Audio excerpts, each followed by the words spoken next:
We are in the middle of moving from Japan to Germany, and this summer we are traveling across the United States of America to visit my family. But what many of you don't know is that my husband's actually been gone since January. So we've been traveling this summer without him while he's been in school in DC, and this is the kids seeing him for the first time in a few months. So Matt and I surprised the kids, and he showed up for Claire's birthday in St. Louis. St. Louis was only on our list because we were in Tennessee visiting my mom, heading up to Illinois to see my stepmom, and so it was the perfect place for us to meet. And what was really special about this day is that my baby brother Jacob was able to come along as well because he was going to go visit his mom's. My husband is the best researcher, and so he looked up places that were family friendly for the kids in St. Louis, and we found this amazing place. It reminded me a lot of the island in Pigeon Forge. It had this huge high ropes course that was not only awesome for Claire, who's 8, and us, but it was also perfect for my son Noah because they had a little area for him to be able to play in. And then we headed over to this mirror maze, which was pretty cool actually to check out. We got a little lost, but overall it was a lot of fun. They had this awesome vendor that was face painting and doing spray paint, so Jake and Claire was able to enjoy that. Then right next to it, they had a huge pond where the kids were able to feed the koi. Also within this mall-like building, there's this beautiful aquarium that is stunning. It had this visual effect here, which I thought was really cool as soon as you walk in.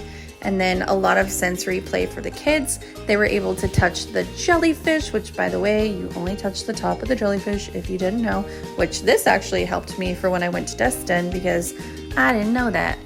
But Claire had a great time just checking out the jellyfish and being able to touch them. The stingrays here you were also able to touch, which was really cool because some of them were super friendly, as you can see at this one here. They just rotated around this huge tank, and so many people were there to pet them. And as you can see here, there's a little step for young kids to be able to step up on and pet the stingrays as well.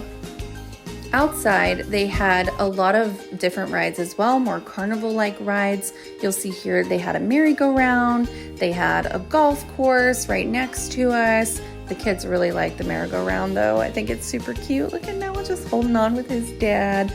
I love it. They were so excited to spend this extra time with him. While we waited for our reservations, the kids and myself and Matt, we went to this pond area and we took some pretty awesome photos in my opinion. I think they turned out great.